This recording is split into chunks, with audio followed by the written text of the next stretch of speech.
ദൈവനാമത്തിന് മഹത്വമുണ്ടാകട്ടെ. Streams of ലൈഫിൻ്റെ പുതിയ പ്രഭാത ചിന്തയിലേക്ക് എല്ലാ പ്രിയപ്പെട്ടവരെയും സന്തോഷത്തോടെ സ്വാഗതം ചെയ്യുന്നു. ഇന്നത്തെ നമ്മുടെ ചിന്തയ്ക്കായി ലഭിച്ചിരിക്കുന്ന വേദഭാഗം സദൃശവാക്യങ്ങൾ 16-ാം അധ്യായം 7-ാം വാക്യം. ഒരുത്തൻ്റെ വഴികൾ യഹോവയ്ക്ക് ഇഷ്ടമായിരിക്കുമ്പോൾ അവൻ അവൻ്റെ ശത്രുക്കളെയും അവനോട് ഇണക്കുന്നു. മഹാ അഹംഭാവിയായ ഒരു രാജ്ഞി ഒരിക്കൽ ആഫ്രിക്കയിലെ ഒരു പ്രവിശ്യ ഭരിച്ചിരുന്നു. താൻ അതീവ സുന്ദരിയാണെന്നായിരുന്നു അവരുടെ ധാരണ. എന്നാൽ അതിവിരൂപയായിരുന്നു അവർ. ആ കാലത്ത് നിലക്കണ്ണാടി പ്രചാരത്തില്ലായിരുന്നതിനാൽ രാജ്ഞിക്ക് തൻ്റെ വൈരൂപ്യം കാണാൻ ഒരിക്കലും അവസരമുണ്ടായതുമില്ല. രാജ്യത്തുള്ള സുന്ദരിമാരെയെല്ലാം അധിക്ഷേപിച്ചിരുന്ന രാജ്ഞിയെ ഒരു പാഠം പഠിപ്പിക്കണമെന്ന് ആ രാജ്യത്തെ മന്ത്രി തീരുമാനിച്ചു.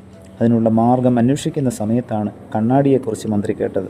എന്ത് വില കൊടുത്തും ഒരു കണ്ണാടി വാങ്ങാൻ മന്ത്രി തീരുമാനിച്ചു. അതിനായി അദ്ദേഹം ഭൃത്യന്മാരെ അയച്ചു.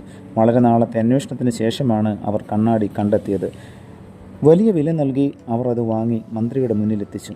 താമസമിന മന്ത്രി ആ കണ്ണാടി രാജ്ഞിക്ക് സമ്മാനമായി നൽകി. കണ്ണാടിയിൽ സ്വന്തം പ്രതിരൂപം കണ്ട രാജ്ഞി ഞെട്ടിപ്പോയി. കോപിഷ്ഠയായ അവർ കണ്ണാടി വലിച്ചെറിഞ്ഞു. കുറച്ചു സമയത്തിനകം ആത്മസംയമനം വീണ്ടെടുത്ത രാജ്ഞി തൻ്റെ അഹംഭാവത്തെയും പോരായ്മകളെയും കുറിച്ചോർത്ത് പരിതപിച്ചു. ശിഷ്ടകാലം എല്ലാവർക്കും പ്രിയങ്കരിയായ ഭരണാധികാരിയായി അവർ രാജ്യം ഭരിക്കുകയും ചെയ്തു. പ്രിയമുള്ളവരെ, എൻ്റെയും നിങ്ങളുടെയും ജീവിതത്തിൽ, ആത്മീയ ജീവിതത്തിലും ലൗകികമായ നമ്മുടെ ജീവിതത്തിലും അഹംഭാവം വന്നു പോയിട്ടുണ്ടെങ്കിൽ അതിനെ പൂർണ്ണമായി മാറ്റിക്കളയുവാനുള്ള ആഹ്വാനമാണ് ദൈവവചനത്തിലൂടെ ഇന്നത്തെ പ്രഭാതത്തിൽ ദൈവം നമുക്ക് നൽകുന്നത്.